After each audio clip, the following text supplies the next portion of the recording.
Welcome to Fearfully and Wonderfully Me, a podcast for women on leadership and life skills with Rhea Story. Hello, everyone. Welcome to today's podcast episode, Fearfully and Wonderfully Me. I wanted to do a topic that I talked about this not too long ago in a post on social, and I wanted to do a podcast episode and sort of drill down into it a little bit more.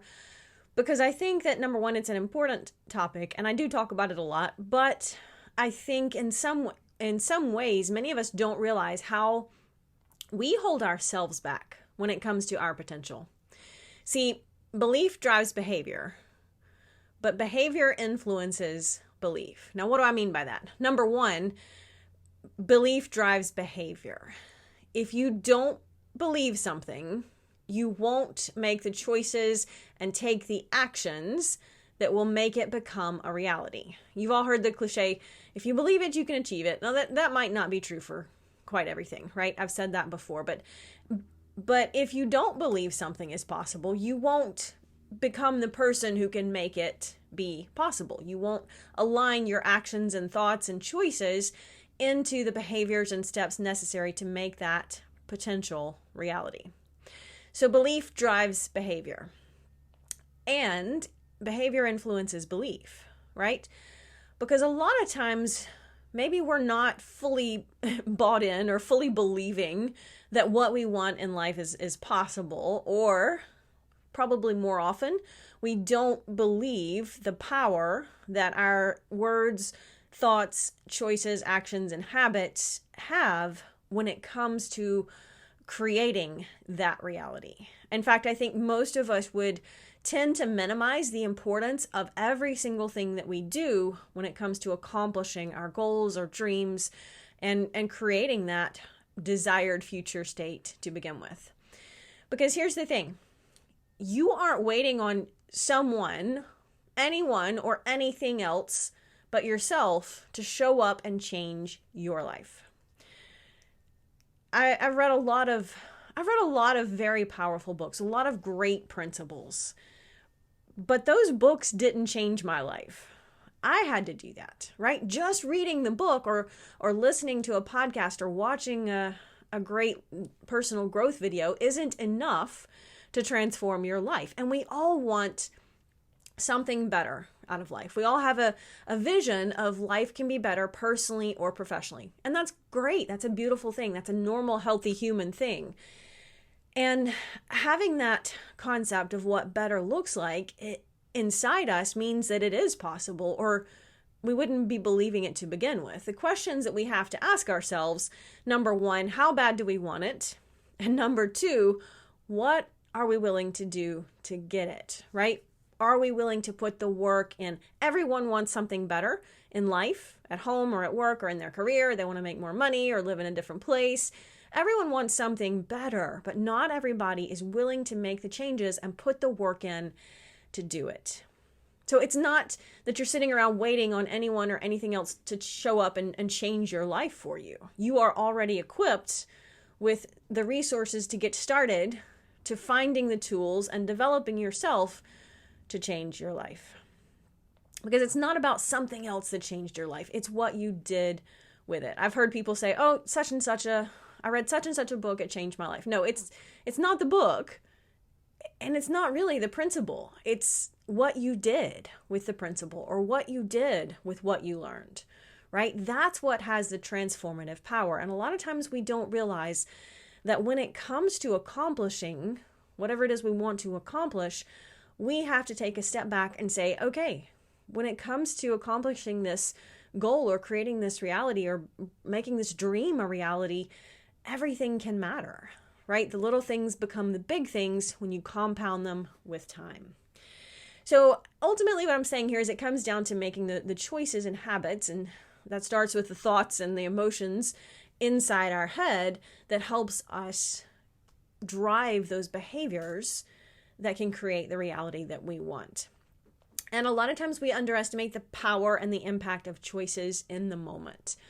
Most of us think about the power of big choices and big defining moments.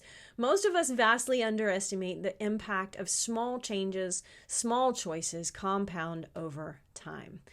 And that's really the power, right? Consistency beats intensity anytime. I've said that over and over and over again. So we have to be very intentional about making the choices that can create the reality. The right choices, the positive choices, the good choices. And if you don't believe this concept, think of it like this. You can't plant poor choices in life and grow positive results. It's just the law of nature. It's a law of the harvest, right? You have to plant great seeds in order to get a great harvest. You have to plant good seeds, positive seeds, in order to get those results. Now, you shouldn't blame others for the seeds that you've planted in the past or the seeds that maybe you are planting today, but you can plant better seeds. And in time, you can have a better harvest. And it's not too late to do that. But if you don't believe the power of this concept, believe me, if you start making poor choices every day, watch how quickly they begin to affect you and your life. Now, here's the deal. An excuse for a behavior doesn't excuse the behavior. Let me say that again. An excuse for a behavior doesn't excuse the behavior. Our excuses are more numerous than our problems. When it comes to your desired state, there are only two possibilities. Number one, that desired future state is something that you cannot create, cannot influence, and cannot achieve, right? That is a possibility. If there's something in you that you want, a desired future state, a better reality, there are only two possibilities. Or number one, it is something that you cannot accomplish, create, or influence, or achieve. Or number two, you can create it, accomplish it, or achieve it, right? Those are the only two possibilities, the only two outcomes. So if your desired future state is completely 100% truly, absolutely impossible and beyond your reach, then your focus should be on changing yourself. And an example of this, a powerful example of this that comes to mind for me is someone who's maybe had a terminal diagnosis, and they've done all of the things and tried all of the treatments, and at the end of the day, reality is that their diagnosis is terminal.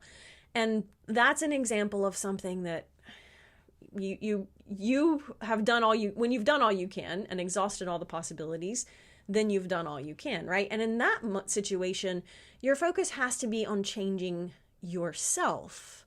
Viktor Frankl said, "When I can no longer change a situation, I'm challenged to change myself." And that means change your mindset in that situation. And that's absolutely reality. It's not most common. Most of the time we do have things that we want to accomplish and we can do it. It's rare. I mean, it certainly happens. Life does happen that we just simply cannot impact or achieve what we want. But it's there. And in that case, our focus needs to be on changing self. If your desired future state is possible, even if it's unlikely or it seems far away, you have to take the ownership and responsibility for working towards it. When you want a better situation, you realize, or you need to realize automatically, there is a gap between current reality and desired results. And I refer to this as the behavior gap. The behavior gap can only be crossed by exhibiting the right behaviors, taking the right actions, and making the right daily choices. Because your behavior will either allow you to cross that gap or it will not allow you to cross that gap. But if your behaviors don't serve your mission and your goals and your dreams, then there again, you won't accomplish that.